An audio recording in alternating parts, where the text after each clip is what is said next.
வணக்கம். ஆகாஷ்வாணி புதுச்சேரி செய்திச் சுருக்கம் வாசிப்பவர் நளினி. புகழ்பெற்ற பாடகி ஆஷா போஸ்லே உடல்நலக்குறைவு காரணமாக தெற்கு மும்பையில் உள்ள தனியார் மருத்துவமனையில் அனுமதிக்கப்பட்டுள்ளது குறித்து பிரதமர் நரேந்திர மோடி சமூக ஊடக பதிவில் ஆஷா போஸ்லே அவர்கள் விரைவில் குணமடையவும் நல்ல ஆரோக்கியத்துடனும் நீண்டு வரவும் இறைவனை பிரார்த்திப்பதாக குறிப்பிட்டுள்ளார்.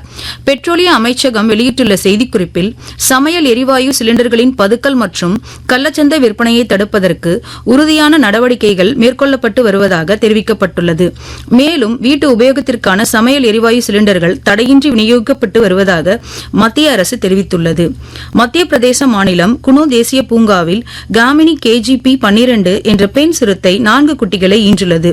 நாட்டின் சிறுத்தை பாதுகாப்பு பயணத்தில் இந்த வளர்ச்சி ஒரு வரலாற்று மைல்கல் என்று மத்திய சுற்றுச்சூழல், வனம் மற்றும் பருவநிலை மாற்றத்துறை அமைச்சர் திரு பூபேந்தர் யாதவ் தெரிவித்துள்ளார். தமிழக சட்டப்பேரவை தேர்தலை ஒட்டி சென்னை ராயபுரத்தில் தேசிய ஜனநாயக கூட்டணி கட்சிக்கு ஆதரவாக பிஜேபி மூத்த தலைவரும் மத்திய அமைச்சருமான திரு பியூஷ் கோயல் பிரச்சாரம் மேற்கொண்டார்.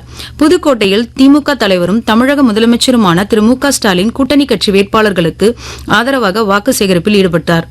மத்திய பிரதேச மாநிலம் திண்டோரி மாவட்டத்தில் இன்று அதிகாலை நெடுஞ்சாலையில் நிகழ்ந்த லாரி விபத்தில் 5 பேர் உயிரிழந்தனர் மற்றும் ஒருவர் காயமடைந்துள்ளார். தமிழகத்தின் ஒரு சில பகுதிகளில் அடுத்த 4 நாட்களுக்கு மிதமான மழைக்கு வாய்ப்புள்ளதாகவும் ஒடிசா முதல் மன்னார் வளைகுடா வரை வளிமண்டல காற்றழுத்த தாழ்வு பாதை நிலவுவதால் மேற்கு தொடர்ச்சி மலையை ஒட்டிய மாவட்டங்களில் லேசான மழைக்கு வாய்ப்புள்ளதாக சென்னை வானிலை ஆய்வு மையம் தெரிவித்துள்ளது. கிர்கிஸ்தானின் பிஷ்கெக்கில் நடைபெற்று வரும் ஆசிய மல்யுத்த சாம்பியன்ஷிப் போட்டியில் இந்தியாவின் சுஜித் கல்கல் மற்றும் அபிமன்யு மன்வல் ஆகியோர் தங்கம் வென்று வரலாற்று சாதனை படைத்துள்ளனர். இத்துடன் இந்த செய்தி சுருக்கம் நிறைவு பெறுகிறது.